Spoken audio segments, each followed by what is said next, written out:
तो चलिए दोस्तों, मैं आपको एक धार्मिक कहानी सुनाने जा रहा हूँ महाभारत की, जो आपको बहुत पसंद आएगी। प्रेम से बोलिए जय श्री कृष्णा।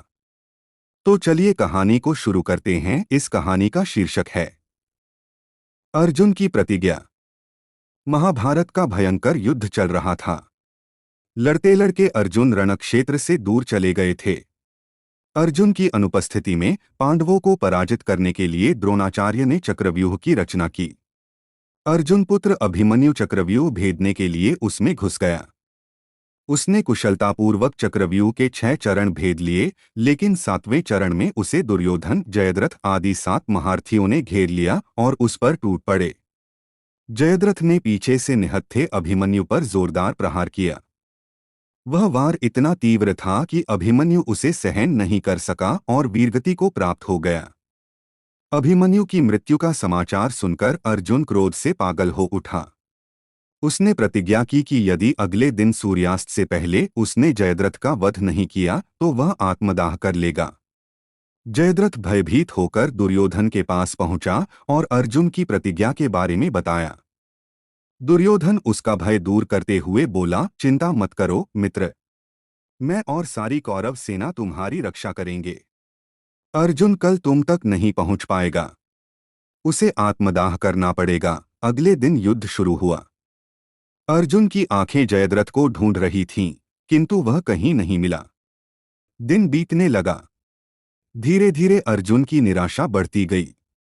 यह देख श्री कृष्ण बोले, पार्थ, समय बीत रहा है और कौरव सेना ने जयद्रथ को रक्षा कवच में घेर रखा है। अतः तुम शीघ्रता से कौरव सेना का संहार करते हुए अपने लक्ष्य की ओर बढ़ो। यह सुनकर अर्जुन का उत्साह बढ़ा और वह जोश से लड़ने लगे। लेकिन जयद्रथ तक पहुंचना मुश्किल था। संध्या होने वाली थी। तब श्रीकृष्ण ने अपनी माया फैला दी। इसके फलस्वरूप सूर्य बादलों में छिप गया और संध्या का भ्रम उत्पन्न हो गया। संध्या हो गई है और अब अर्जुन को प्रतिज्ञावश आत्मदाह करना होगा। यह सोचकर जयद्रथ और दुर्योधन खुशी से उछल पड़े। अर्जुन को आत्मदाह करते देखने के लिए जयद्रथ कौरव सेना के आगे आकर अट्टहास करने लगा। जयद्रथ को देखकर श्रीकृष्ण बोले, पार्थ, तुम्हारा शत्रु तुम्हारे सामने खड़ा है। उठाओ अपना गांडीव और वध कर दो इसका। वह देखो अभी सूर्यास्त नहीं हुआ है। यह कहकर उन्होंने अपनी माया समेट ली। देखते ही देखते सूर्य बादलों से निकल आया। सबकी दृष्टि आसमान की ओर उठ गई। सूर्य अभी भी चमक रहा था। यह देख जयद्रथ और दुर्योधन के पैरों तले जमीन खिसक गई। जयद्रथ भागने को हुआ, लेकिन तब तक अर्जुन ने अपना गांडीव उठा लिया था।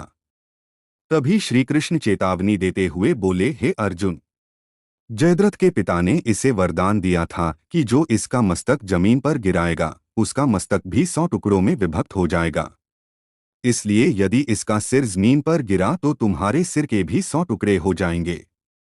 हे पार्थ, उत्तर दिशा में यहां से 100 योजन की दूरी पर जयद्रथ का पिता तप कर रहा है। तुम इसका मस्तक ऐसे काटो कि वह इसके पिता की गोद में जाकर गिरे। अर्जुन ने श्रीकृष्ण की चेतावनी ध्यान से सुनी और अपनी लक्ष्य की ओर ध्यान कर बाण छोड़ दिया। उस बाण ने जयद्रथ का सिर धड़ से अलग कर दिया और उसे लेकर सीधा जयद्रथ के पिता की गोद में जाकर गिरा। जयद्रथ का पिता चौंक कर उठा तो उसकी गोद में से सिर जमीन पर गिर गया।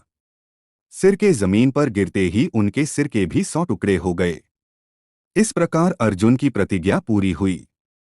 दोस्तों, हम आपके लिए रोज ऐसी कहानी लाते रहेंगे। कहानी पसंद आई है हमारे चैनल को सब्सक्राइब और फॉलो जरूर करें।